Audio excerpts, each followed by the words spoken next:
നമസ്കാരം, ക്ലാസ് റൂമിൻ്റെ ഒരു പുതിയ വീഡിയോയിലേക്ക് സ്വാഗതം. 8ാം ക്ലാസ്സിലെ സോഷ്യൽ സയൻസിലെ 6ാമത്തെ ചാപ്റ്ററായ റിസോഴ്സ് യൂട്ടിലൈസേഷൻ ആൻഡ് സസ്റ്റൈനബിലിറ്റി, വിഭവ വിനിയോഗവും സുസ്ഥിരതയും എന്ന യൂണിറ്റിൻ്റെ 1ാമത്തെ പാർട്ട് വീഡിയോ ആണ്. Malayalam medium, English medium notes ഇതിൽ അവൈലബിൾ ആണ്. അപ്പോൾ നമുക്ക് ക്ലാസ്സിലേക്ക് കിടക്കാം.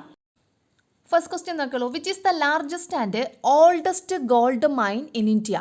ഇന്ത്യയിലെ ഏറ്റവും പഴക്കമേറിയതും ഏറ്റവും വലിപ്പമേറിയതുമായ സ്വർണ്ണഖനി ഏതാണ്?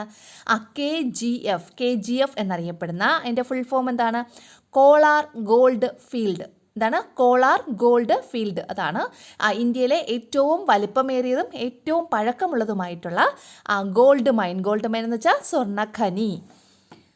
നെക്സ്റ്റ് ഒരു നോട്ട് പോലെ കൊടുത്തിട്ടുള്ളതാണ്. നിങ്ങളത് ഒന്ന് മനസ്സിലാക്കിയിരിക്കണം കേട്ടോ. അതിൽ നിന്ന് എന്തെങ്കിലും ക്വസ്റ്റ്യൻസ് അഥവാ വരുവാണെങ്കിൽ നിങ്ങൾക്ക് അതിൽ നിന്നുള്ള ആൻസേഴ്സ് കിട്ടണം. അതിന് വേണ്ടിയിട്ട് ജസ്റ്റ് ഒരു നോട്ടായിട്ട് കൊടുത്തിട്ടുള്ളതാണ്.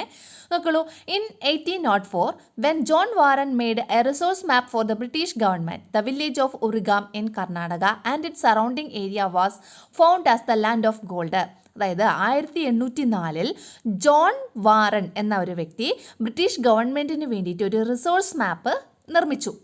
ഈ റിസോഴ്സ് മാപ്പ് നിർമ്മിച്ചതോടുകൂടി കർണാടക സ്റ്റേറ്റിലെ ഉറിഗം എന്ന് പറയുന്ന ആ ഒരു വില്ലേജും അതിൻ്റെ അടുത്തുള്ള പ്രദേശങ്ങളും ഒരു ലാൻഡ് ഓഫ് ഗോൾഡ്, സ്വർണത്തിൻ്റെ ഒരു നാടാണ് എന്ന് കണ്ടെത്തി. This is renamed as KGF. ഈ പ്രദേശത്തെയാണ് പിന്നീട് KGF എന്ന് റീനെയിം ചെയ്തത്. KGF എന്ന് പുനർനാമകരണം ചെയ്തു. KGF എന്ന് വെച്ചാൽ കോളാർ ഗോൾഡ് ഫീൽഡ്. ഇനി from 1880 to 1956 the Kolar gold field, അതായത് KGF, produced more than 800 tons of gold and marked India's place on the world gold map. അതായത് 1880 മുതൽ 1986 വരെയുള്ള കാലയളവിൽ ഈ KGF എന്ന് പറയുന്ന Kolar gold field 800 ton gold produce ചെയ്തു. അങ്ങനെ ലോകത്തിൻ്റെ ഗോൾഡ് മാപ്പിൽ, വേൾഡ് ഗോൾഡ് മാപ്പിൽ ഇന്ത്യയുടെ സ്ഥാനം ഉറപ്പിച്ചു. ഇനി Kolar in Karnataka become one of the oldest industrial cities in India due to its gold deposit. കർണാടകയിലെ കോളാർ അങ്ങനെ എന്തായി മാറി? ഏറ്റവും പഴക്കമേറിയ ഒരു വ്യാവസായിക നഗരമായി മാറി. എങ്ങനെയാണ് ഇതൊരു വ്യാവസായിക നഗരമായി മാറിയത്? Due to its gold deposit. ഇതിൻ്റെ ഇവിടെയുള്ള സ്വർണ്ണ നിക്ഷേപം കാരണമാണ് ഈ കോളാർ എന്ന് പറയുന്ന പ്രദേശം ഒരു വലിയ വ്യാവസായിക നഗരമായിട്ട് മാറിയത്. മനസ്സിലായോ? 1804 ജോൺ വാറൻ ബ്രിട്ടീഷ് ഗവൺമെൻറ്റിനു വേണ്ടി വിഭവ ഭൂപടം നിർമ്മിച്ചതോടെ കർണാടകത്തിലെ ഉറിഗം എന്ന ഗ്രാമവും അതിനോടനുബന്ധിച്ച പ്രദേശവും സ്വർണത്തിൻ്റെ നാടാണെന്ന് കണ്ടെത്തി. ഇതാണ് KGF അല്ലെങ്കിൽ കോളാർ ഗോൾഡ് ഫീൽഡ് എന്ന് പുനർനാമകരണം ചെയ്യപ്പെട്ടത്. 1880 മുതൽ 56 വരെ 800 ടണ്ണിലധികം സ്വർണം ഉൽപ്പാദിപ്പിച്ചും കോളാർ ഗോൾഡ് ഫീൽഡ് ലോകത്തിൻ്റെ സ്വർണ്ണ ഭൂപടത്തിൽ ഇന്ത്യയുടെ സ്ഥാനം രേഖപ്പെടുത്തുകയും ചെയ്തു. അടുത്ത 2ാമത്തെ ക്വസ്റ്റ്യൻ നോക്കിയോളൂ. For what purposes gold is being used? എന്തൊക്കെ പർപ്പസിനാണ് ഗോൾഡ് യൂസ് ചെയ്യുന്നത്? എന്തൊക്കെ ആവശ്യങ്ങൾക്കാണ് ഗോൾഡ് യൂസ് ചെയ്യുന്നത് എന്നുള്ളത്. ഒന്നാമത്തത് മാനുഫാക്ചറിങ് ഓഫ് ഇലക്ട്രോണിക് ഗുഡ്സ് അല്ലെങ്കിൽ വൈദ്യുത ഉപകരണങ്ങളൊക്കെ ഉണ്ടല്ലോ, അങ്ങനെയുള്ള സാധനങ്ങളുടെയൊക്കെ മാനുഫാക്ചറിങ്, അവയുടെ നിർമ്മാണത്തിനായിട്ട് നമ്മൾ ഗോൾഡ് ഉപയോഗപ്പെടുത്തുന്നുണ്ട്. ഒന്നാമത്തത്. അപ്പോൾ എന്താണ് മാനുഫാക്ചറിങ് ഓഫ് ഇലക്ട്രോണിക് ഗുഡ്സ്. 2ാമത്തത് ഫാർമസ്യൂട്ടിക്കൽ മാനുഫാക്ചറിങ്. ഫാർമസ്യൂട്ടിക്കൽ കമ്പനീസ് ഉണ്ടല്ലോ, ഈ മരുന്നൊക്കെ നിർമ്മിക്കുന്ന മരുന്ന് നിർമ്മാണ കമ്പനികളൊക്കെ എന്താണ് ഗോൾഡ് ഉപയോഗിക്കുന്നുണ്ട്. അപ്പോൾ ഫാർമസ്യൂട്ടിക്കൽ മാനുഫാക്ചറിങ് 2ാമത്തത്. 3ാമത്തത് ജ്വല്ലറി ആൻഡ് ഓർണമെൻറ്റ്സ്. അറിയാലോ, ജ്വല്ലറി ഓർണമെൻറ്റ്സ് ഒക്കെ നിർമ്മിക്കുന്നതിന് വേണ്ടിയിട്ട്. അപ്പോൾ ജ്വല്ലറി ആൻഡ് ഓർണമെൻറ്റ്സ് 3ാമത്തത്. 4 ഇൻവെസ്റ്റ്മെൻറ്റ് ആൻഡ് വെൽത്ത് സ്റ്റോറേജ്. ഒരു നിക്ഷേപം എന്ന നിലയിലും പിന്നെ നമുക്ക് സമ്പത്തൊക്കെ സ്റ്റോർ ചെയ്യാൻ വേണ്ടിയിട്ടും ഒക്കെ അപ്പോൾ ഇൻവെസ്റ്റ്മെൻറ്റ് ആൻഡ് വെൽത്ത് സ്റ്റോറേജ് ആ രീതിയിൽ നമ്മൾ ഗോൾഡ് ഉപയോഗപ്പെടുത്തുന്നുണ്ട്. 5ാമത്തത് എയ്റോസ്പേസ് ഇൻഡസ്ട്രി, അതായത് ബഹിരാകാശ വ്യവസായ രംഗത്ത് പല വസ്തുക്കളും നിർമ്മിക്കുന്നതിന് വേണ്ടിയിട്ട് ഈ ചൂടൊക്കെ താങ്ങാനുള്ള ശേഷി കൂടുതലാണ് ഗോൾഡിന്. അപ്പോൾ അങ്ങനെയുള്ള വസ്തുക്കളൊക്കെ നിർമ്മിക്കുന്നതിന് വേണ്ടിയിട്ട് ഗോൾഡ് യൂസ് ചെയ്യുന്നുണ്ട്. അപ്പോൾ എയ്റോസ്പേസ് ഇൻഡസ്ട്രിയിലും ഗോൾഡ് ഉപയോഗപ്പെടുത്തുന്നുണ്ട്. അപ്പോൾ 5 യൂസസ് ആണ് പറഞ്ഞേക്കുന്നത് ഗോൾഡിൻ്റെ. ഏതൊക്കെയാണ്?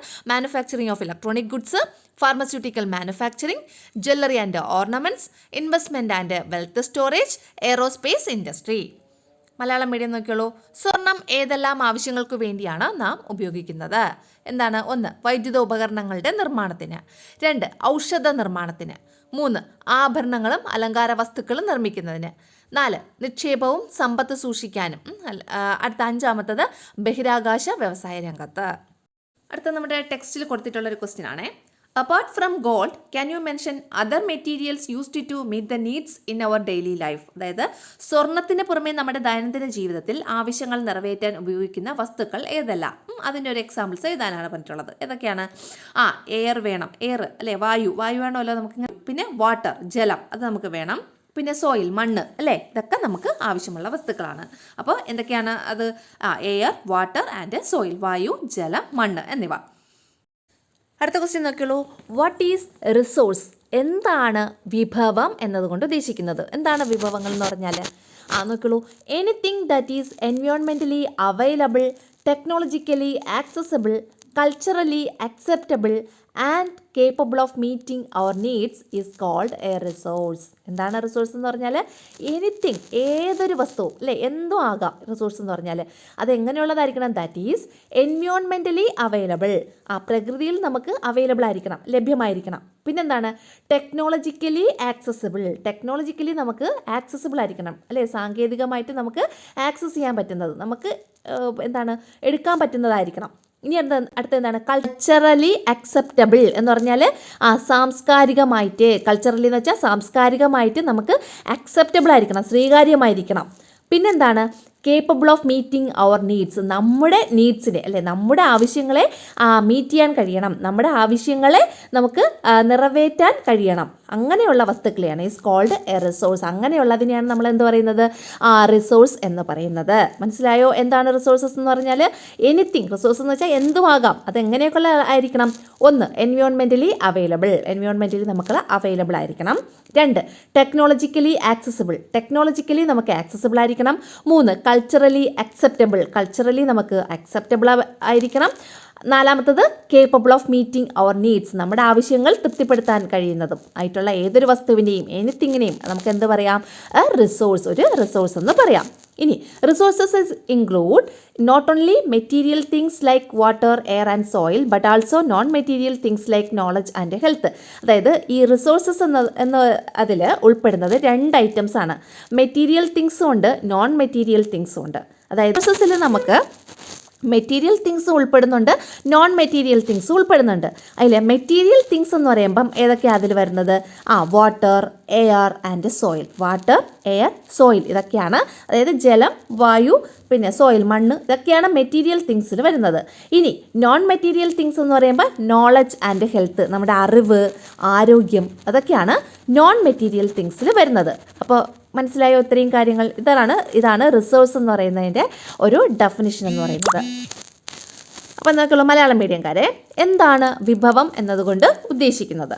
നമ്മുടെ ആവശ്യങ്ങൾ നിറവേറ്റാൻ പ്രാപ്തവും പ്രകൃതിയിൽ ലഭ്യവും സാങ്കേതികമായി പ്രാപ്യവും സാംസ്കാരികമായി സ്വീകാര്യവുമായ ഏതൊന്നിനെയും വിഭവം എന്ന് വിളിക്കാം. എന്താണ് വിഭവം എന്ന് പറഞ്ഞാൽ?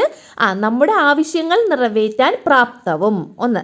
രണ്ട്, പ്രകൃതിയിൽ ലഭ്യവും, പ്രകൃതിയിൽ ലഭ്യമായിരിക്കണം. രണ്ട്, മൂന്നാമത്തത് എന്താണ്? സാങ്കേതികമായി പ്രാപ്യം, സാങ്കേതികമായി നമുക്ക് ലഭ്യമായിരിക്കണം. അടുത്ത നാലാമത്തെ, സാംസ്കാരികമായി സ്വീകാര്യം അല്ലേ, സാംസ്കാരികമായിട്ട് നമുക്ക് സ്വീകാര്യമായിരിക്കണം. ഇത് ഇങ്ങനെയുള്ള ഏതൊന്നിനെയും നമുക്ക് എന്ത് വിളിക്കാം? വിഭവം എന്ന് വിളിക്കാം. ഇനി ജലം, വായു, മണ്ണ് മുതലായ ഭൗതിക വസ്തുക്കൾ, അറിവ്, ആരോഗ്യം മുതലായ അഭൗതിക വസ്തുക്കളും വിഭവങ്ങളിൽ ഉൾപ്പെടുന്നു. അപ്പോൾ വിഭവങ്ങളിൽ ഭൗതിക വസ്തുക്കളും അഭൗതിക വസ്തുക്കളും ഉൾപ്പെടുന്നു. ഭൗതിക വസ്തുക്കൾക്ക് ഉദാഹരണങ്ങളാണ് ജലം, വായു, മണ്ണ് എന്നിവ. ഇനി അഭൗതിക വസ്തുക്കൾക്ക് ഉദാഹരണമാണ് അറിവ്, ആരോഗ്യം എന്നിവ. ഓക്കെ ആണല്ലോ? അടുത്ത ക്വസ്റ്റ്യൻ നോക്കിയോളൂ. What is human resource? എന്താണ് മാനവ വിഭവം? When human skills are used as resources, മനുഷ്യൻ്റെ സ്കില്ലിനെ അല്ലേ, മനുഷ്യൻ്റെ കഴിവുകളെ നമുക്ക് ഒരു റിസോഴ്സായിട്ട് അല്ലെ, വിഭവമായിട്ട് ഉപയോഗിക്കാറുണ്ട്. ഇതിനെയാണ് this is called human resource. ഇതിനെയാണ് നമ്മൾ എന്ത് പറയുന്നത്? ഹ്യൂമൻ റിസോഴ്സ് എന്ന് പറയുന്നത്. മനസ്സിലായോ? അപ്പോൾ എന്താണ് ഹ്യൂമൻ റിസോഴ്സ് എന്ന് പറഞ്ഞാൽ? When human skills are used as resources, മനുഷ്യൻ്റെ സ്കില്ലിനെ, കഴിവിനെ നമ്മൾ ഒരു റിസോഴ്സായിട്ട് ഒരു വിഭവമായിട്ട് ഉപയോഗിച്ചാൽ അതിനെയാണ് നമ്മൾ എന്ത് പറയുന്നത്? ഹ്യൂമൻ റിസോഴ്സ് അല്ലെങ്കിൽ മാനവ വിഭവം എന്ന് പറയുന്നത്. അപ്പോൾ നോക്കിയോളൂ, മനുഷ്യരുടെ കഴിവുകളെ വിഭവമായി ഉപയോഗിക്കാറുണ്ട്. ഇതിനെയാണ് മാനവ വിഭവം എന്ന് വിളിക്കുന്നത്. അടുത്ത question, how are resources classified on the basis of origin? അതായത് ഒറിജിൻ എന്ന് വെച്ചാൽ ഉത്ഭവത്തിൻ്റെ അടിസ്ഥാനത്തിൽ റിസോഴ്സസിനെ നമുക്ക് എങ്ങനെ വേർതിരിക്കാം? ക്ലാസിഫൈ ചെയ്യാം. എങ്ങനെ ക്ലാസിഫൈ ചെയ്യാം?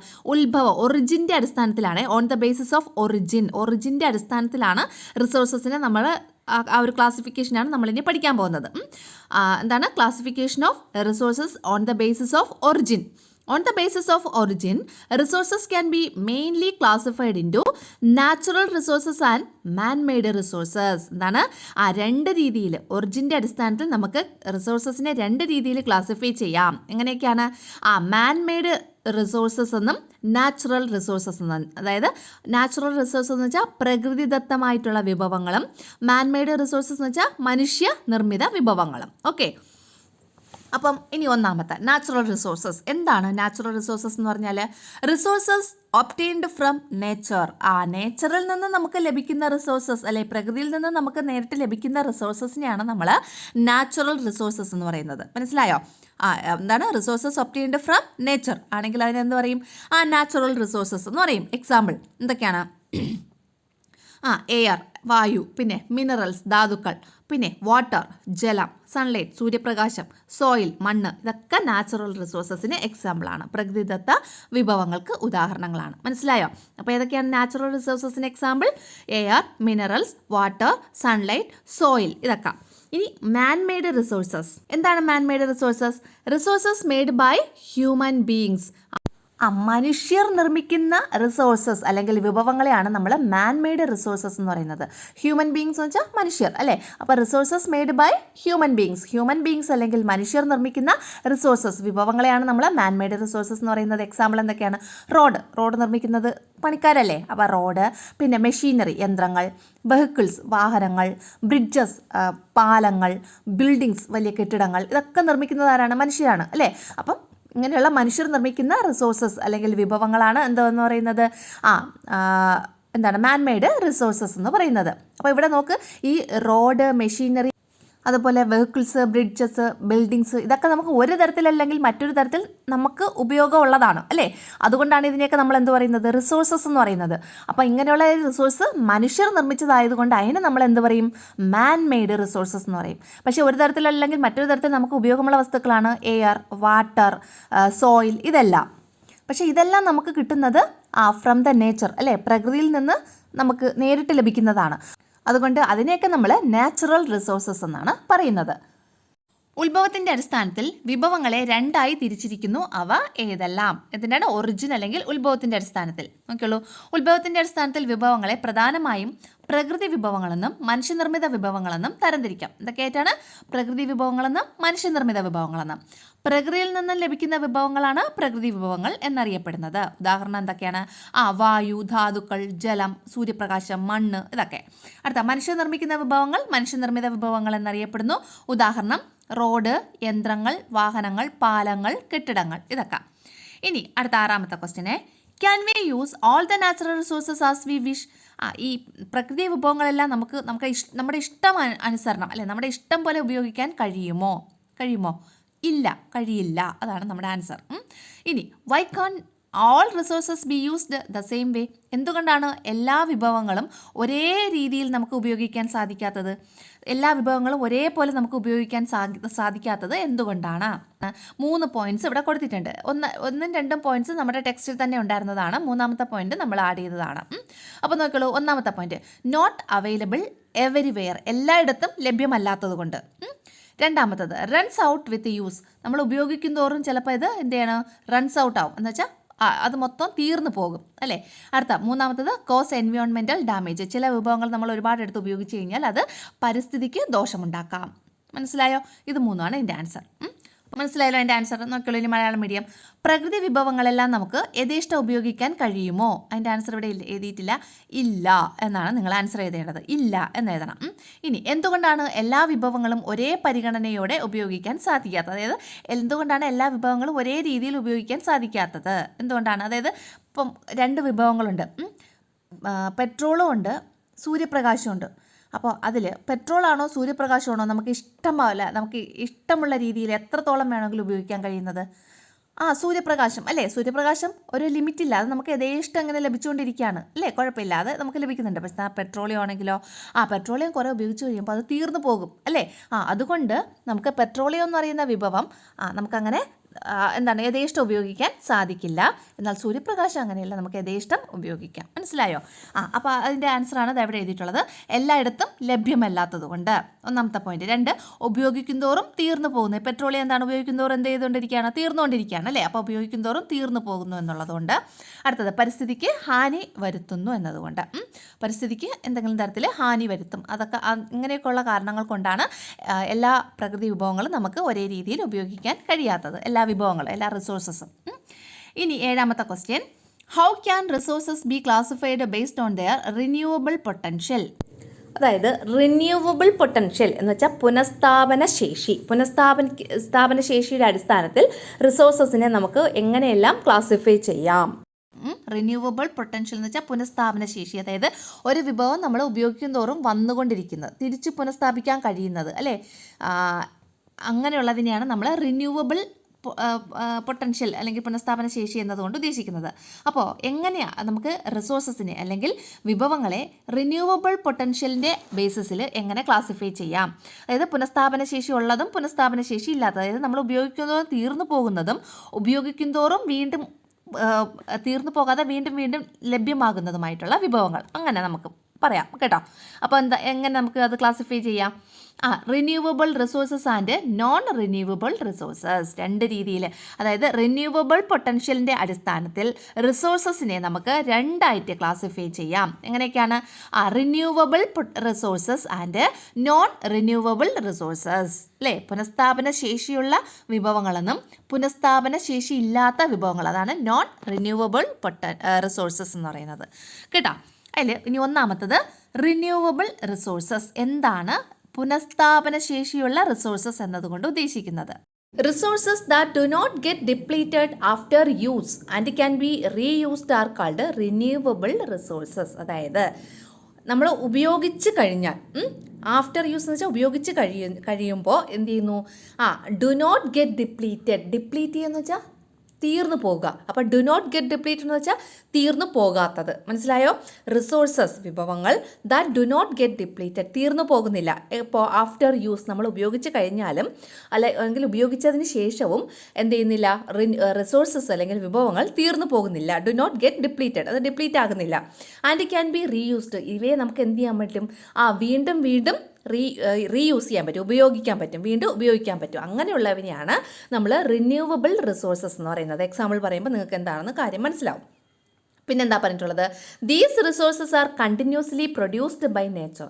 ഈ റിസോഴ്സസ് അല്ലെ, ഈ വിഭവങ്ങൾ എപ്പോഴും നേച്ചറിൽ തുടർച്ചയായിട്ട് ഇങ്ങനെ ഉൽപ്പാദിപ്പിച്ചുകൊണ്ടേയിരിക്കുന്നു. കണ്ടിന്യൂസ്ലി പ്രൊഡ്യൂസ്ഡ് അല്ലെ, കണ്ടിന്യൂസ് ആയിട്ട് പ്രൊഡ്യൂസ് ചെയ്തുകൊണ്ടിരിക്കുന്നു. And are always readily available to humans. പിന്നെ അവ എപ്പോഴും മനുഷ്യന് സുലഭമായിട്ട് ലഭിക്കുന്നതുമായിരിക്കും അല്ലേ. മനുഷ്യന് എപ്പോഴും അത് ലഭിക്കുന്നതുമായിരിക്കും. അങ്ങനെയുള്ള റിസോഴ്സസിനെയാണ് നമ്മൾ എന്ത് പറയുന്നത്, റിന്യൂവബിൾ റിസോഴ്സസ് എന്ന് പറയുന്നത്. എക്സാമ്പിൾ ഏതൊക്കെയാണ്? സൺലൈറ്റ്, നമ്മുടെ സൂര്യപ്രകാശം. വിൻഡ് കുറച്ചു നേരം വീശ്, പിന്നീട് അങ്ങ് തീർന്നു പോയി, ഇനി വിൻഡ് വീശത്തില്ല എന്ന് നമുക്ക് പറയാൻ പറ്റുമോ? ഇല്ല അല്ലേ. അതെപ്പോഴും നമുക്ക് ലഭ്യമാകുന്നതാണ് അല്ലേ. അപ്പം ഏതൊക്കെയാണ്? സൺലൈറ്റ്, വിൻഡ്, പിന്നെ വേവ്സ്, തിരമാലകൾ, ഇതൊക്കെയാണ് നമ്മൾ റിന്യൂവബിൾ റിസോഴ്സസിന് എക്സാമ്പിൾ. മനസ്സിലായോ? എന്താണ് റിന്യൂവബിൾ റിസോഴ്സസ് എന്ന് പറഞ്ഞാൽ? നമുക്ക് 2 പോയിൻ്റാണ് റിന്യൂവബിൾ റിസോഴ്സസിന് ഉള്ളത്. 1ാമത്തെ point, resources that do not get depleted after the use and can be reused are called renewable resources. അതായത് റിസോഴ്സസ് വിഭവങ്ങൾ that do not get depleted, അവ ഡിപ്ലീറ്റ് ആവുന്നില്ല അല്ലെങ്കിൽ തീർന്നു പോകുന്നില്ല. ആഫ്റ്റർ യൂസ്, നമ്മൾ ഉപയോഗിച്ചതിന് ശേഷം അത് തീർന്നു പോകുന്നില്ല. ആൻഡ് ക്യാൻ ബി റീയൂസ്ഡ്, ഇവയൊക്കെ നമുക്ക് എന്ത് ചെയ്യാൻ പറ്റും, വീണ്ടും വീണ്ടും ഉപയോഗിക്കാൻ കഴിയും, റീയൂസ് ചെയ്യാൻ പറ്റും. അങ്ങനെയുള്ളതിനെയാണ് നമ്മൾ എന്ത് പറയുന്നത്, റിന്യൂവബിൾ റിസോഴ്സസ് എന്ന് പറയുന്നത്, പുനഃസ്ഥാപിക്കാൻ കഴിയുന്ന വിഭവങ്ങൾ എന്ന് പറയുന്നത്. ഇനി 2ാമത്തെ point, these resources are continuously produced by nature. ഈ റിസോഴ്സസ്, ഈ പറയുന്ന വിഭവങ്ങൾ നേച്ചർ അല്ലേ, നമ്മുടെ പ്രകൃതി കണ്ടിന്യൂസ് ആയിട്ട് എന്ത് ചെയ്യുന്നു, ഉൽപ്പാദിപ്പിച്ചുകൊണ്ടേ ഇരിക്കുന്നു, പ്രൊഡ്യൂസ് ചെയ്തുകൊണ്ടേ ഇരിക്കുന്നു. And are always readily available to humans. മനുഷ്യന് ഇതെല്ലാം എപ്പോഴും എന്താണ്, അവൈലബിൾ ആയിരിക്കും, ലഭ്യമാകുന്നതായിരിക്കും. എക്സാമ്പിൾ എന്തൊക്കെയാണ്? സൺലൈറ്റ്, വിൻഡ്, വേവ്സ്, ഇതൊക്കെയാണ് അതിന് എക്സാമ്പിൾ. ഓക്കെ ആണല്ലോ. ഇനി അടുത്ത നമുക്ക് പഠിക്കാനുള്ളത് നോൺ റിന്യൂവബിൾ റിസോഴ്സസ് അല്ലേ, പുനഃസ്ഥാപിക്കാൻ കഴിയാത്ത വിഭവങ്ങൾ എന്തൊക്കെയാണ്? Non renewable resources have been formed over millions of years and they decrease in quantity with use. അതായത് മില്യൺ ഓഫ് ഇയേഴ്സ് അല്ലേ, ദശലക്ഷക്കണക്കിന് വർഷങ്ങൾ കൊണ്ട് ഫോം ചെയ്തതാണ് ഈ നോൺ റിന്യൂവബിൾ റിസോഴ്സസ് എന്ന് പറയുന്നത്. ദശലക്ഷക്കണക്കിന് വർഷങ്ങൾ കൊണ്ട് രൂപപ്പെട്ടതാണ് ഈ പറയുന്ന നോൺ റിന്യൂവബിൾ റിസോഴ്സസ് എന്ന് പറയുന്നത്. They decrease in quantity with use. നമ്മൾ ഉപയോഗിക്കുന്നതിനനുസരിച്ച് ഇവയുടെ ക്വാണ്ടിറ്റി, ഇവയുടെ അളവ് എന്ത് ചെയ്യുന്നു, ഡിക്രീസ് ചെയ്യുന്നു, കുറഞ്ഞു കുറഞ്ഞ് വരുന്നു. എക്സാമ്പിൾ എന്തൊക്കെയാണ്? അയൺ അല്ലേ, നമ്മുടെ ഇരുമ്പ്, പിന്നെ ഗോൾഡ്, പിന്നെ കോൾ എന്ന് വെച്ചാൽ കൽക്കരി, പിന്നെ പെട്രോളിയം. ഇതൊക്കെയാണ് ഈ നോൺ റിന്യൂവബിൾ റിസോഴ്സസിന് എക്സാമ്പിൾ. അപ്പോൾ നോൺ റിന്യൂവബിൾ റിസോഴ്സസ് എന്ന് പറയുമ്പോൾ എന്താണ്? It have been formed over millions of years. ദശലക്ഷക്കണക്കിന് മില്യൺ ഓഫ് ഇയേഴ്സ് വർഷങ്ങൾക്ക് മുമ്പ് ഫോം ചെയ്തതാണ്, പ്രൊഡ്യൂസ് ചെയ്ത അല്ലെങ്കിൽ ഫോം ചെയ്തതാണ് ഈ നോൺ റിന്യൂവബിൾ റിസോഴ്സസ് എന്ന് പറയുന്നത്. They decrease in quantity with use. ഉപയോഗത്തിനനുസരിച്ച് ഇവയുടെ ക്വാണ്ടിറ്റി എന്ത് ചെയ്യുന്നു? ഡിക്രീസ് ചെയ്യുന്നു, കുറഞ്ഞു കുറഞ്ഞ് വരുന്നു. എക്സാമ്പിൾ എന്തൊക്കെയാണ്? അയൺ ഇരുമ്പ്, ഗോൾഡ് സ്വർണം, കോൾ കൽക്കരി, പിന്നെ പെട്രോളിയം. ഇതൊക്കെയാണ് ഏതിന് എക്സാമ്പിൾ? പെട്രോളിയം തന്നെയാണ് അല്ലേ. അതൊക്കെയാണ് നോൺ റിന്യൂവബിൾ റിസോഴ്സസിന് എക്സാമ്പിൾ. ഓക്കെ ആണല്ലോ. പുനഃസ്ഥാപന ശേഷിയുടെ അടിസ്ഥാനത്തിൽ വിഭവങ്ങളെ എങ്ങനെ തരംതിരിക്കാം? എങ്ങനെയാണ്? പുനഃസ്ഥാപിക്കാൻ കഴിയുന്ന വിഭവങ്ങളെന്നും പുനഃസ്ഥാപിക്കാൻ കഴിയാത്ത വിഭവങ്ങളെന്നും രണ്ടായിട്ട് തിരിക്കാം. ഒന്നാമത്തത് പുനഃസ്ഥാപിക്കാൻ കഴിയുന്ന വിഭവങ്ങൾ. നോക്കിയോളൂ.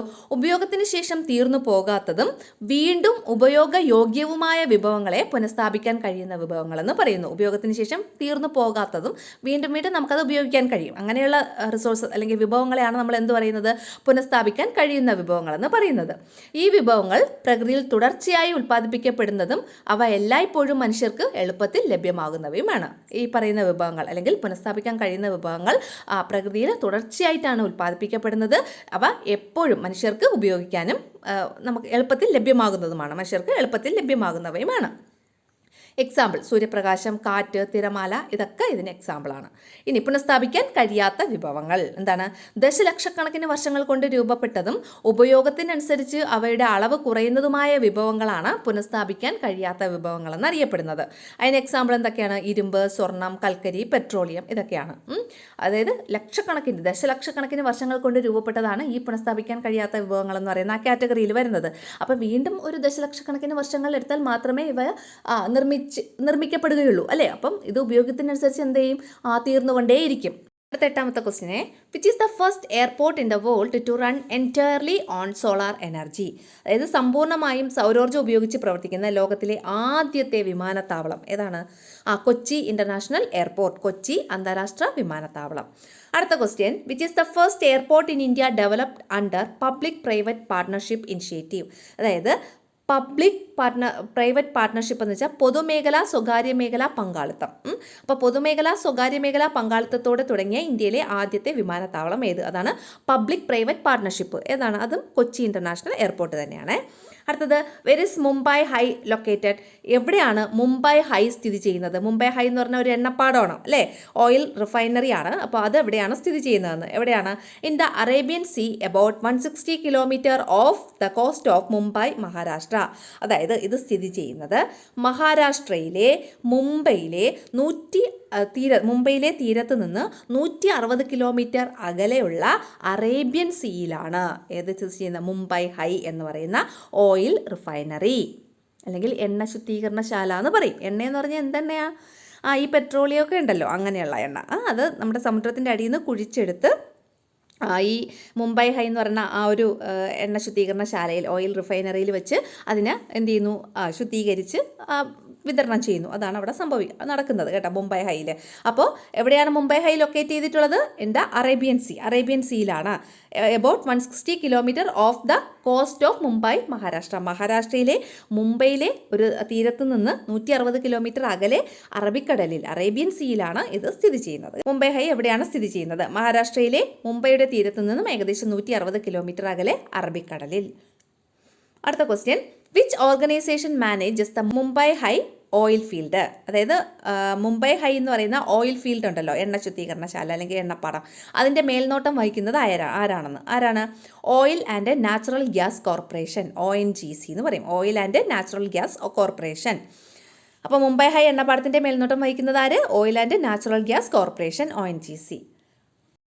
അടുത്ത നമ്മുടെ ടെക്സ്റ്റ് തന്നിട്ടുള്ള ഒരു ക്വസ്റ്റ്യൻ ആണ്. ഇവിടെ നോക്കിയോളൂ. ജലം, ലോഹങ്ങൾ, സൗരോർജ്ജം, കൽക്കരി, കാറ്റ്, പെട്രോളിയം തന്നിരിക്കുന്ന വിഭവങ്ങളിൽ നിന്നും പുനഃസ്ഥാപിക്കാൻ കഴിയുന്നവയും പുനഃസ്ഥാപിക്കാൻ കഴിയാത്തവയും തിരിച്ചറിഞ്ഞ് പട്ടികപ്പെടുത്തുക. അതായത് നമുക്ക് പുനഃസ്ഥാപിക്കാൻ കഴിയുന്നത്, അതായത് വീണ്ടും വീണ്ടും റീയൂസ് ചെയ്യാൻ കഴിയുന്നത് ഇതിലേതൊക്കെയാണ്, വീണ്ടും വീണ്ടും റീയൂസ് ചെയ്യാൻ കഴിയാത്തത് ഇതിലേതൊക്കെയാണ്. ഒന്നാമത്തത് ജലം. ജലം നമ്മൾ ഉപയോഗിക്കും തോറും തീർന്നു പോവോ? ഇല്ല, അത് വീണ്ടും വീണ്ടും നമുക്ക് ലഭിച്ചുകൊണ്ടിരിക്കും അല്ലേ. അപ്പം ജലം പുനഃസ്ഥാപിക്കാൻ കഴിയുന്നവ എന്ന കാറ്റഗറിയിലാണ് വരുന്നത്. അടുത്ത ലോഹങ്ങൾ. ലോഹങ്ങൾ നമ്മുടെ ഇരുമ്പ്, അലുമിനിയം, അങ്ങനെയുള്ള ഗോൾഡ് അല്ലേ, അങ്ങനെയുള്ള ലോഹങ്ങൾ എന്ത് പറ്റും? നമ്മൾ ഉപയോഗിക്കും തോറും അത് തീർന്നു പോകും അല്ലേ. അപ്പം ലോഹങ്ങൾ എന്ന് പറയുന്നത് പുനഃസ്ഥാപിക്കാൻ കഴിയാത്തവ എന്ന കാറ്റഗറിയിലാണ് വരുന്നത്. അടുത്ത സൗരോർജ്ജം. സൗരോർജ്ജം പക്ഷേ തീർന്നു പോവോ? ഇല്ല, അതപ്പോൾ പുനഃസ്ഥാപിക്കാൻ കഴിയുന്നവ, അതിലാണ് സൗരോർജ്ജം വരുന്നത്. അടുത്ത കൽക്കരി. കൽക്കരി നമ്മൾ ഉപയോഗിക്കുന്നതനുസരിച്ച് തീർന്നു പോകും അല്ലേ, അപ്പോൾ അത് പുനഃസ്ഥാപിക്കാൻ കഴിയാത്തവ. ഇനി കാറ്റ് പുനഃസ്ഥാപിക്കാൻ കഴിയുന്നവ എന്ന് പറഞ്ഞ കാറ്റഗറിയിൽ. അടുത്ത പുനഃസ്ഥാപിക്കാൻ കഴിയാത്തവ എന്ന് പറഞ്ഞ കാറ്റഗറിയിലാണ് പെട്രോളിയം. അപ്പോൾ പുനഃസ്ഥാപിക്കാൻ കഴിയുന്നവ ഏതൊക്കെയാണ്? ജലം, സൗരോർജ്ജം, കാറ്റ്. ഇനി പുനഃസ്ഥാപിക്കാൻ കഴിയാത്തവ ഏതൊക്കെയാണ്? ലോഹങ്ങൾ, കൽക്കരി, പെട്രോളിയം. ഓക്കെ ആണല്ലോ. ഇംഗ്ലീഷ് മീഡിയം നോക്കിയുള്ളൂ. Water, metal, solar energy, coal, wind and petroleum. Water ജലം, മെറ്റൽസ് എന്ന് പറയുമ്പോൾ ലോഹങ്ങൾ, സോളാർ എനർജി സൗരോർജ്ജം, കോൾ കൽക്കരി, വിൻഡ് കാറ്റ്, petroleum. Classify and list out renewable and non renewable resources from the above given resources. മുകളിൽ തന്നിട്ടുള്ള റിസോഴ്സസിനെ റിന്യൂവബിൾ റിസോഴ്സസ് എന്നും നോൺ റിന്യൂവബിൾ റിസോഴ്സസ് എന്നും നമ്മൾ രണ്ടായിട്ട് കാറ്റഗറൈസ് ചെയ്യണം. നോക്കിയോളൂ, ഇവിടെ ഏതൊക്കെയാണ് റിന്യൂവബിൾ, അതായത് പുനഃസ്ഥാപിക്കാൻ കഴിയുന്നത്, വീണ്ടും വീണ്ടും നമുക്ക് റീയൂസ് ചെയ്യാൻ കഴിയുന്നത്, ഉപയോഗിക്കും തോറും തീർന്നു പോകാത്തത് ഏതൊക്കെയാണ്? വാട്ടർ, പിന്നെ സോളാർ എനർജി, വിൻഡ്. ഇതാണ് റിന്യൂവബിൾ ആയിട്ടുള്ളത്. ഏതൊക്കെയാണ്? Water, solar energy, wind. ഇനി നോൺ റിന്യൂവബിളിൽ വരുന്ന ഏതൊക്കെയാണ്? Metals, call, petroleum. ഏതൊക്കെയാണ്? മെറ്റൽസ്, കോൾ, പെട്രോളിയം എന്നിവ. അടുത്ത ക്വസ്റ്റ്യൻ, വാട്ട് ഈസ് മൈനിങ്? എന്താണ് മൈനിങ് എന്ന് പറഞ്ഞാൽ? ഖനനം. നമ്മൾ ഭൂമി ഇങ്ങനെ കുഴിക്കൂലേ, ഭൂമിയിൽ അങ്ങനെ കുഴിച്ച് പോകുന്നതിനെയാണ് ഖനനം അല്ലെങ്കിൽ മൈനിങ് എന്ന് പറയുന്നത്. അപ്പോൾ എന്താണ് what is mining? It is the process of finding and extracting valuable materials from the earth surface or underground. അതായത് എർത്തിൻ്റെ സർഫസിൽ നിന്നോ ഭൂമിയുടെ ഉപരിതലത്തിൽ നിന്നോ ഓർ അണ്ടർഗ്രൗണ്ട്, അതായത് ഭൂമിയുടെ അന്തർഭാഗത്ത് നിന്നോ ഭൗമാന്തർ ഭാഗത്ത് നിന്നോ, അപ്പോൾ ഭൂമിയുടെ ഉപരിതലത്തിൽ നിന്നോ ഭൗമാന്തർ ഭാഗത്ത് നിന്നോ വാല്യുബിൾ മെറ്റീരിയൽസ്, വളരെ വാല്യുബിൾ ആയിട്ടുള്ള വിലപിടിപ്പുള്ള മെറ്റീരിയൽസ്, വസ്തുക്കൾ അല്ലേ, വിലപിടിപ്പുള്ള വസ്തുക്കൾ നമ്മൾ കണ്ടെത്തി, എക്സ്ട്രാക്റ്റിംഗ് എന്ന് വെച്ചാൽ പുറത്തെടുക്കുക. ഭൂമിയുടെ അകത്താണെങ്കിൽ അതിൻ്റെ അകത്ത് നിന്ന് പുറത്തെടുക്കുക. അപ്പോൾ കണ്ടെത്തി, ഫൈൻഡിങ് ചെയ്ത് പിന്നെ എക്സ്ട്രാക്ട് ചെയ്യുന്നു, കണ്ടെത്തി പുറത്തെടുക്കുന്ന ആ ഒരു പ്രോസസ്സിനെയാണ് നമ്മൾ എന്ത് പറയുന്നത്? മൈനിങ് എന്ന് പറയുന്നത്. മനസ്സിലായോ എന്താണ് മൈനിങ് എന്ന് പറയുന്നത്? It is the process. ഇതൊരു പ്രോസസ്സാണ്. എന്ത് പ്രോസസ്സാണ്? ഫൈൻഡിങ് ആൻഡ് എക്സ്ട്രാക്റ്റിംഗ്, കണ്ടുപിടിച്ച് പുറത്തെടുക്കുന്ന ഒരു പ്രോസസ്സ്. എന്തോന്ന്? വാല്യുബിൾ മെറ്റീരിയൽസ്, വളരെ വാല്യുബിൾ ആയിട്ടുള്ള, വളരെ വിലപിടിപ്പുള്ള വസ്തുക്കൾ അല്ലേ. എവിടെ നിന്നാണ്? From the earth surface or underground, ഭൂമിയുടെ സർഫസിൽ നിന്നോ അല്ലെങ്കിൽ ഭൂമിയുടെ അണ്ടർഗ്രൗണ്ടിൽ നിന്നോ, ഭൂമിയുടെ അകത്ത് നിന്നോ ഭൗമാന്തർ ഭാഗത്ത് നിന്നോ നമ്മൾ വാല്യുബിൾ മെറ്റീരിയൽസ് ഫൈൻഡ് ചെയ്ത് എക്സ്ട്രാക്ട് ചെയ്യുന്ന പ്രോസസ്സ്, അതിനെയാണ് നമ്മൾ എന്ത് പറയുന്നത്? മൈനിങ് എന്ന് പറയുന്നത്. ഇനി mining is classified into surface mining and underground mining. മൈനിങ്ങിനെ നമുക്ക് രണ്ടായിട്ട് ക്ലാസിഫൈ ചെയ്യാം. എന്തൊക്കെയാണ്? സർഫസ് മൈനിങ്, ഭൂമിയുടെ ഉപരിതലത്തിൽ നിന്ന് നമ്മൾ കുഴിച്ച് കണ്ടെത്തുന്ന പ്രക്രിയ, അല്ലെങ്കിൽ അണ്ടർഗ്രൗണ്ട് മൈനിങ്, ഭൂമിയുടെ അന്തർഭാഗത്ത് നിന്ന് ഭൂഗർഭത്തിൽ ഖനനം ചെയ്യുന്ന പ്രക്രിയ എന്നിങ്ങനെ രണ്ട് തരത്തിലുള്ള മൈനിങ് ആണ് ഉള്ളത്. ഏതൊക്കെയാണ്? മൈനിങ്ങിനെ രണ്ടായിട്ട് ക്ലാസിഫൈ ചെയ്തിട്ടുണ്ട്. ഏതൊക്കെയാണ്? Surface mining and underground mining. അതൊക്കെയുള്ള മലയാളം മീഡിയം. എന്താണ് ഖനനം? ഭൗമോപരിതലത്തിൽ നിന്നോ ഭൗമാന്തർ ഭാഗത്തു നിന്നോ മൂല്യവത്തായ വസ്തുക്കൾ കണ്ടെത്തി പുറത്തെടുക്കുന്ന പ്രക്രിയയാണ് ഖനനം എന്നറിയപ്പെടുന്നത്. ഉപരിതല ഖനനം, ഭൂഗർഭ ഖനനം എന്നിങ്ങനെ ഖനനത്തെ രണ്ടായി തിരിക്കാം. ഓക്കെ ആണല്ലോ. അടുത്ത ക്വസ്റ്റ്യന്, വാട്ട് ആർ മിനറൽസ്? എന്താണ് മിനറൽസ് എന്ന് പറഞ്ഞാൽ? മിനറൽസിൻ്റെ മലയാളം ധാതുക്കൾ എന്ന് പറയും. Minerals are naturally forming organic and inorganic substances with chemical and physical properties. We cannot use these minerals directly. നോക്കിയാലോ, minerals are naturally forming organic and inorganic substance. Minerals എന്ന് പറയുന്നത് naturally foaming substance ആണ്, അതായത് പ്രകൃതിയാൽ രൂപപ്പെട്ട വസ്തുക്കളാണ് ഈ minerals എന്ന് പറയുന്നത്. പിന്നെ അവയ്ക്ക് എന്ത് പ്രത്യേകതയാണുള്ളത്?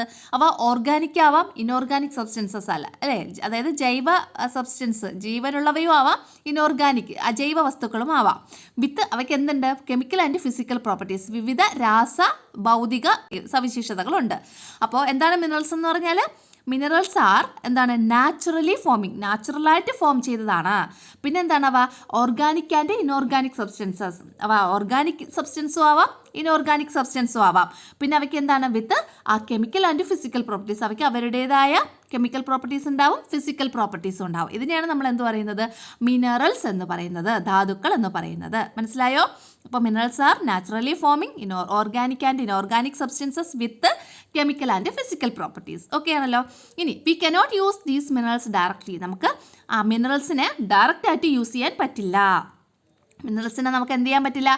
ഡയറക്റ്റ് ആയിട്ട് യൂസ് ചെയ്യാൻ പറ്റില്ല എന്നാണ് പറഞ്ഞിട്ടുള്ളത്. Example: petroleum, iron ore, bauxite, ഇതൊക്കെയാണ് എക്സാമ്പിൾ. പെട്രോളിയം നമുക്ക് ഭൂമിയിൽ നിന്ന് കുഴിച്ചെടുക്കാൻ, ഭൂമിയുടെ അടിയിൽ നിന്ന് കുഴിച്ചെടുക്കുകയാണ് ചെയ്യുന്നത്. അങ്ങനെ കുഴിച്ചെടുത്ത പെട്രോളിയം നമുക്ക് ഡയറക്റ്റായിട്ട് യൂസ് ചെയ്യാൻ പറ്റില്ല. അതിന് പിന്നെ എന്ത് ചെയ്യണം? നമ്മൾ റിഫൈനറിയിലൊക്കെ കൊണ്ടുപോയി ശുദ്ധീകരിക്കണം. അങ്ങനെ ശുദ്ധീകരിച്ചതിന് ശേഷം മാത്രമാണ് നമ്മൾ പെട്രോളിയം യൂസ് ചെയ്യുന്നത്. അതുപോലെ അയൺ ഓർ എന്ന് വെച്ചാൽ ഇരുമ്പയിര്. അയൺ ഓർ നമുക്ക് കിട്ടും. ഇതിൽ നിന്ന് നമ്മൾ അയണിനെ വേർതിരിച്ചെടുക്കണം, ഇരുമ്പിനെ വേർതിരിച്ചെടുക്കണം. ആ ഇരുമ്പാണ് നമ്മൾ യൂസ് ചെയ്യുന്നത്. അപ്പോൾ മനസ്സിലായോ? ഇതിനെയാണ് നമ്മൾ എന്താ പറയുന്നത്? മിനറൽസ് എന്ന് പറയുന്നത്. എന്താണ് ധാതുക്കൾ? പ്രകൃത്യാൽ രൂപപ്പെട്ടതും രാസ ഭൗതിക സവിശേഷതകളോട് കൂടിയതുമായ ജൈവ അജൈവ പദാർത്ഥങ്ങളാണ് ധാതുക്കൾ. ഇവ നമുക്ക് നേരിട്ട് ഉപയോഗിക്കുവാൻ സാധിക്കുകയില്ല. ഉദാഹരണം ഏതൊക്കെയാണ്? പെട്രോളിയം, ഇരുമ്പയിര്, ബോക്സൈറ്റ്, ഇതൊക്കെയാണ് കേട്ടോ. അടുത്ത 15ാമത്തെ ക്വസ്റ്റ്യന്, minerals found in the earth's crust in the form of. Minerals ഉണ്ടല്ലോ, ധാതുക്കൾ, അത് നമ്മുടെ എർത്തിൻ്റെ ക്രസ്റ്റിൽ നമ്മൾ പഠിച്ചിട്ടുണ്ട് കഴിഞ്ഞ വർഷം. എർത്തിൻ്റെ ക്രസ്റ്റ്, മാൻറ്റിൽ, കോർ, ഇങ്ങനെയൊക്കെ ഡിവൈഡ് ചെയ്തിട്ടുള്ളത് അല്ലേ? അപ്പോൾ എർത്തിൻ്റെ ക്രസ്റ്റിൽ ഏത് ഫോമിലാണ് കാണപ്പെടുന്നതെന്ന്? മിനറൽസ് എർത്തിൻ്റെ ക്രസ്റ്റിൽ കാണപ്പെടുന്നത് ഏത് ഫോമിലാണ്? ഓർസ്, ORES, ഓർസ് എന്ന് വെച്ചാൽ അയിരിൻ്റെ രൂപത്തിലാണ് കാണപ്പെടുന്നത്. ഭൂവൽക്കത്തിൽ ധാതുക്കൾ അയിരിൻ്റെ രൂപത്തിലാണ് കാണപ്പെടുന്നത്. Minerals found in the earth's crust in the form of ores. ഇനി ഡിഫൈൻ ഓർ. എന്താണ് അയിര് എന്ന് പറഞ്ഞാൽ? Minerals mixed with impurities are mined from the earth in their raw form. This is called ore. എന്ത് മനസ്സിലായി? മിനറൽസ് എന്ന് പറയുമ്പോൾ നമ്മുടെ ധാതുക്കൾ അല്ലേ? ഈ ധാതുക്കൾ മിക്സഡ് വിത്ത് ഇംപ്യൂരിറ്റീസ്. എന്താണ് ഇംപ്യൂരിറ്റീസ് എന്ന് പറഞ്ഞാൽ? ഇംപ്യൂരിറ്റീസ് എന്ന് വെച്ചാൽ മാലിന്യങ്ങൾ. മാലിന്യങ്ങളുമായിട്ട് മിക്സ് ചെയ്തിട്ടാണ് ഈ മിനറൽസ് ഭൂമിയുടെ ഉള്ളിൽ കാണപ്പെടുന്നത്. അങ്ങനെ മിനറൽസ് ഇംപ്യൂരിറ്റി ആയിട്ട് മിക്സ് ചെയ്ത് കാണപ്പെടുന്നതിനെയാണ് അവിടെ റോ ഫോമിലാണ് കാണപ്പെടുന്നതെന്ന് പറയുന്നത്. അതായത് അസംസ്കൃത രൂപത്തിൽ കാണപ്പെടുന്നു എന്ന് നമ്മൾ പറയുന്നത്. അത്രയും കാര്യങ്ങൾ മനസ്സിലായല്ലോ. അപ്പോൾ റോ ഫോം എന്ന് വെച്ചാൽ അസംസ്കൃത രൂപത്തിൽ, സംസ്കരിക്കാത്ത രൂപത്തിൽ കാണപ്പെടുന്നു എന്നുള്ള അർത്ഥമേ ഉള്ളൂ.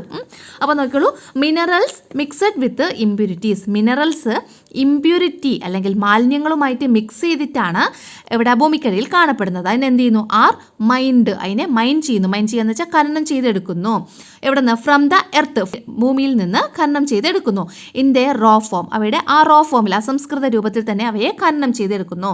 This is called ore. ഇങ്ങനെ റോ ഫോമിലുള്ള ആ മിനറൽസിനെയാണ് നമ്മൾ എന്ത് പറയുന്നത്? ഓർ എന്ന് പറയുന്നത്. ഓർ അല്ലെങ്കിൽ അയിര്, ORE, ഓർ അല്ലെങ്കിൽ അയിര് എന്ന് പറയുന്നത്. മനസ്സിലായോ? അപ്പോൾ minerals mixed with impurities are mined from the earth in the raw form. This is called ore. മനസ്സിലായല്ലോ. ഇനി അയിര് എന്നാൽ എന്ത്? ഖനനത്തിലൂടെ മാലിന്യങ്ങൾ കലർന്ന അസംസ്കൃത രൂപത്തിലാണ് ധാതുക്കൾ ഭൂവൽക്കത്തിൽ നിന്നും ലഭിക്കുന്നത്. ഇതിനെ അയിര് എന്ന് വിളിക്കുന്നു. അതെ, മാലിന്യങ്ങൾ കലർന്ന അസംസ്കൃതമായിട്ടുള്ള രൂപത്തിൽ, അതായത് അതാണ് റോ ഫോം. റോ ഫോമിലാണ് ധാതുക്കൾ അല്ലെങ്കിൽ മിനറൽസിനെ നമുക്ക് ഭൂമിയിൽ നിന്ന് അല്ലെങ്കിൽ ഭൂവൽക്കത്തിൽ നിന്നും നമുക്ക് ലഭിക്കുന്നത് അല്ലേ? അതിനെയാണ് നമ്മൾ എന്ത് പറയുന്നത്? അയിര് എന്ന് പറയുന്നത്. ഇനി ores can be converted into dash only through refining processes. അതായത് ഓറെന്ന് വെച്ചാൽ അയിരിനെ നമുക്ക് റിഫൈനിങ് പ്രോസസ്സിലൂടെ, റിഫൈനിങ് പ്രോസസ്സ് എന്ന് വെച്ചാൽ സംസ്കരണ പ്രക്രിയ അല്ലെങ്കിൽ ശുദ്ധീകരണ പ്രക്രിയ എന്നൊക്കെ പറയാം. അങ്ങനെ റിഫൈനിങ് പ്രോസസ്സിലൂടെ എന്താക്കി മാറ്റാൻ കഴിയും എന്നാണ് പറയുന്നത്. ഓറിനെ നമ്മൾ റിഫൈൻ ചെയ്ത് കഴിഞ്ഞാൽ നമുക്ക് എന്താ ലഭിക്കുന്നത്? അതിൻ്റെ അകത്തുള്ള ഇമ്പ്യൂരിറ്റീസിനെയൊക്കെ അങ്ങ് മാറ്റണം. അപ്പോൾ നമുക്ക് എന്ത് ലഭിക്കും? മിനറൽസ് ലഭിക്കും അല്ലേ? അപ്പോൾ ores can be converted into minerals only through refining processes. അയിരിനെ വിവിധ തരം സംസ്കരണ പ്രക്രിയകളിലൂടെ മാത്രമേ ഡാഷ് ആക്കി മാറ്റുവാൻ സാധിക്കുകയുള്ളൂ. എന്താക്കി മാറ്റുവാൻ? ധാതുക്കളാക്കി മാറ്റാൻ പറ്റുകയുള്ളൂ അല്ലേ? അയിരിനെ റിഫൈനിങ് പ്രോസസ്സിലൂടെ എന്താക്കാം? ധാതുക്കളാക്കാം. Petroleum, iron ore bauxite. Identify the minerals containing metal from the list provided. ഈ തന്നിട്ടുള്ളതിൽ നിന്നും, ഈ മിനറൽസിൽ നിന്നും മെറ്റൽ അടങ്ങിയിട്ടുള്ളത്, ഇത് മെറ്റൽ എന്ന് വെച്ചാൽ ലോഹങ്ങൾ അടങ്ങിയിട്ടുള്ള മിനറൽ ഏതാണെന്ന് കണ്ടെത്തണം. അതായത് പെട്രോളിയം, അയൺ ഓർ ബോക്സൈറ്റ് ഇത് മൂന്നും മിനറൽസ് ആണ്. ഇതിൽ നിന്നും മെറ്റൽ അടങ്ങിയിട്ടുള്ള മിനറൽ ഏതൊക്കെയാണ്? അയൺ ഓർ അല്ലേ? അയൺ ഓറിൽ ഏത് മെറ്റൽ അടങ്ങിയിട്ടുള്ളത്? അയൺ എന്ന് പറയുന്ന മെറ്റൽ അടങ്ങിയിട്ടുണ്ട്. അടുത്തത് ബോക്സൈറ്റിൽ അടങ്ങിയിട്ടുള്ള മെറ്റൽ ഏതാണ്? അലുമിനിയം ആണ് കേട്ടോ. അപ്പം ഏതൊക്കെയാണ്? ഇരുമ്പയിരും ബോക്സൈറ്റും. അയൺ ഓർ ആൻഡ് ബോക്സൈറ്റ് ഇത് രണ്ടുമാണ് മെറ്റൽ അടങ്ങിയിട്ടുള്ള അല്ലെങ്കിൽ ലോഹത്തിൻ്റെ അംശമുള്ള മിനറൽ അല്ലെങ്കിൽ ധാതു എന്ന് പറയുന്നത്. മനസ്സിലായോ? അപ്പോൾ നമ്മൾ ഇന്നത്തെ ക്ലാസ്സിൽ ഇത്രയാണ് ഉൾപ്പെടുത്തിയിട്ടുള്ളത്. ബാക്കി അടുത്ത ക്ലാസ്സിലെടുക്കാം. ക്ലാസ് 8 ചാനലിലെ കുട്ടികൾക്കായിട്ട് ഒരു വാട്സാപ്പ് കമ്മ്യൂണിറ്റി ഉണ്ട്. ജോയിൻ ചെയ്യാൻ താല്പര്യമുള്ളവർക്ക് ആ ഒരു കമ്മ്യൂണിറ്റിയിൽ ജോയിൻ ചെയ്യാവുന്നതാണ്. അതിൻ്റെ ലിങ്ക് ഡിസ്ക്രിപ്ഷൻ ബോക്സിൽ അവൈലബിൾ ആയിരിക്കും. സോഷ്യൽ സയൻസിൽ നമ്മൾ ഇതുവരെ ചെയ്തിട്ടുള്ള എല്ലാ വീഡിയോസും ഒരു പ്ലേലിസ്റ്റായിട്ട് ക്രിയേറ്റ് ചെയ്തിട്ടുണ്ട്. അതിൻ്റെ ലിങ്കും ഡിസ്ക്രിപ്ഷൻ ബോക്സിൽ ഉണ്ടായിരിക്കും. അതുപോലെ ഫിസിക്സ്, കെമിസ്ട്രി, ബയോളജി ഇതിൻ്റെയൊക്കെ വീഡിയോസ് ഇതുവരെ ചെയ്തിട്ടുള്ളതെല്ലാം ഡിസ്ക്രിപ്ഷൻ ബോക്സിൽ പ്ലേലിസ്റ്റായിട്ട് കൊടുത്തിട്ടുണ്ട്. Thank you. അപ്പോൾ നിങ്ങൾക്ക് ഈ വീഡിയോ ഇഷ്ടമാവുകയാണെങ്കിൽ നമ്മുടെ ചാനലൊന്ന് സബ്സ്ക്രൈബ് ചെയ്യുക, കൂട്ടുകാർക്കായിട്ടൊന്ന് ഷെയർ ചെയ്ത് കൊടുക്കുക. എന്തെങ്കിലും അഭിപ്രായങ്ങളും നിർദ്ദേശങ്ങളും ഉണ്ടെങ്കിൽ കമൻറ്റ് ബോക്സിൽ കമൻ്റ് ആയിട്ടിടുക. Thank you.